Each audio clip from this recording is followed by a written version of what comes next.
എന്റെ പ്രിയപ്പെട്ട പെങ്ങളെ കൊടുത്തെന്ന് പറഞ്ഞ് ഒരിക്കലും കുറഞ്ഞു പോകൂല. ഏതെങ്കിലും ഒരു നല്ല കാര്യത്തിന് വേണ്ടി ചോദിക്കുമ്പോ അല്ലാഹുവേ ഇല്ലെന്ന് പറയല്ലോ, കയ്യിൽ വെച്ചിട്ടില്ല എന്ന് പറയല്ലോ. ഉള്ളത് കൊടുക്കണം പെങ്ങള്, ഉള്ളത് കൊടുക്കണം പെങ്ങള്. ഒരു കാരക്കയാണ് നിന്റെ കയ്യിലുള്ളത്, അതിന്റെ പകുതി സദഖ കൊടുത്താ നിനക്ക് നാളെ നരകമോചനം കിട്ടുമെന്ന് നബി മുഹമ്മദ് മുസ്തഫ സല്ലല്ലാഹു അലൈഹി വസല്ലമ തങ്ങൾ പറയുമ്പോ എന്റെ പ്രിയപ്പെട്ടവരെ കൊടുത്താൽ ഒരിക്കലും കുറയൂല.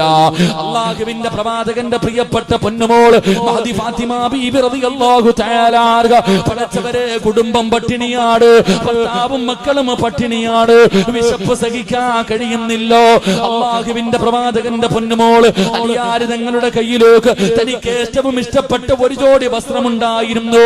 ഫാത്തിമ ബീബി റളിയല്ലാഹു തആല അൻഹ ആ വസ്ത്രം എടുത്തു കൊണ്ടുവന്ന് അലിയാരുടെ തങ്ങിൽ കയ്യിൽ കൊടുത്തിട്ട് പറയുന്നു, അലിയേ വിശക്കുന്നു അലിയേ, വിശക്കുന്നു അലിയേ, ഇത് കൊണ്ടുപോയി വിറ്റിട്ട് കിട്ടുന്ന പൈസ കൊണ്ട് ഭക്ഷണം വാങ്ങിക്കൊണ്ട് വാലിയേ.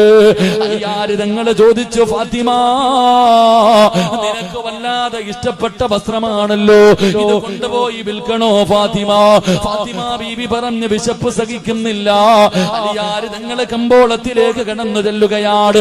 തന്റെ വീടിന്റെ അകത്താകെയുണ്ടായിരുന്ന ഒരു ജോഡി വസ്ത്രമുണ്ടല്ലോ, ഇത് കൊണ്ടുപോയിട്ട് വിൽക്കുകയാണ്. 6 ദിർഹം കിട്ടി. അലിയാര് തങ്ങള് ഭക്ഷണം വാങ്ങുന്നതിന് വേണ്ടി തിരിച്ചു നടക്കുമ്പോ അല്ലാഹുവേ ഒരു പാവപ്പെട്ട മനുഷ്യൻ ഓടി വരികയാ. ഒരു പാവപ്പെട്ട മനുഷ്യൻ ഓടി വന്നിട്ട് അവിടെന്ന് പറയുന്നു, അലിയേ ഭാര്യയും മക്കളും പട്ടിണിയാലിയേ, മക്കളെ തളർന്നു കിടക്കുകയാണലിയേ, ഭക്ഷണം കഴിച്ചിട്ട് ദിവസങ്ങളായി, ഭക്ഷണം കഴിച്ചിട്ട് ദിവസങ്ങളായി, എന്തെങ്കിലും ഒന്ന് താലിയേ. അലിയാര് തങ്ങളുടെ മുന്നിൽ വന്ന് കൈനീട്ടുമ്പോ ആകെയുള്ള 6 ദിർഹമാണ്. തന്റെ വീടിനകത്തിരുന്ന അവസാനത്തെ വസ്ത്രം വിറ്റിട്ട് കിട്ടിയതാണ്. തന്റെ ഭാര്യയും മക്കളും പട്ടിണി കിടക്കുകയാണ്. അലിയാര് തങ്ങളുടെ മുന്നിൽ വന്ന് കൈനീട്ടുമ്പോ കയ്യിൽ വെച്ചിട്ട് ഇല്ല എന്ന് പറയാൻ കഴിഞ്ഞില്ലോ. അലിയാര് തങ്ങൾ എടുത്ത സദഖ കൊടുക്കുകയാണ്. 6 ദിർഹവും എടുത്തു കൊടുത്തിട്ട് പറഞ്ഞു, നിന്റെ ഭാര്യക്കും മക്കൾക്കും ഭക്ഷണം വാങ്ങിക്കൊടുക്ക്. എന്നിട്ട് പടച്ചവനെ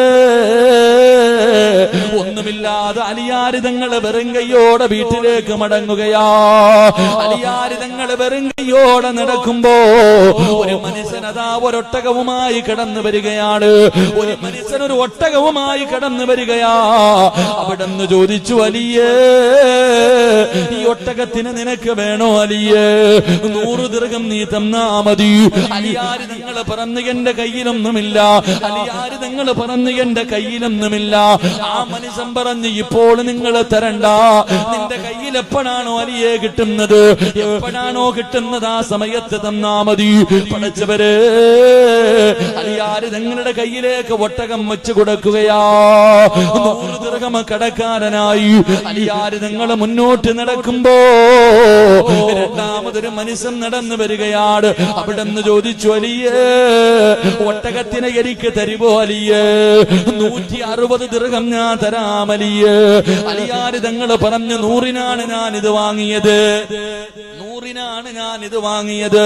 ആ മനുഷ്യൻ പറഞ്ഞു, കുഴപ്പമില്ല 160 തരാ. 160 ദിർഹമിന് ഒട്ടകം വിൽക്കുകയാണ്. അലിയാര് തങ്ങൾ ഓടുകയാ. പടച്ചവനെ ഓടിച്ചെന്നിട്ട് 160-ൽ നിന്ന് 100 എടുത്തിട്ട് കടം വീട്ടി. ബാക്കി 60 വന്നു. അലിയാര് തങ്ങൾ പട്ടണത്തിൽ പോയി ഭക്ഷണം വാങ്ങുകയാണ്, വസ്ത്രം വാങ്ങുകയാണ്, വീട്ടു സാധനങ്ങൾ വാങ്ങുകയാണ്. എന്നിട്ടും പൈസ ബാക്കിയോ. സന്തോഷത്തോടെ അലിയാര് തങ്ങളെ വീട്ടിലേക്ക് കടന്നു ചെല്ലുമ്പോ ഫാത്തിമ ബീബി റളിയല്ലാഹു തആല അൻഹ അവിടെ നിന്ന് ചോദിച്ചു, ഇതെല്ലാം എവിടെ നിന്നാണ് കിട്ടിയത്? എന്റെ വസ്ത്രത്തിന് ഇത്ര വില കിട്ടിയോ? അവിടെ നിന്ന് പറഞ്ഞ മറുപടി എന്തെന്നറിയുവോ?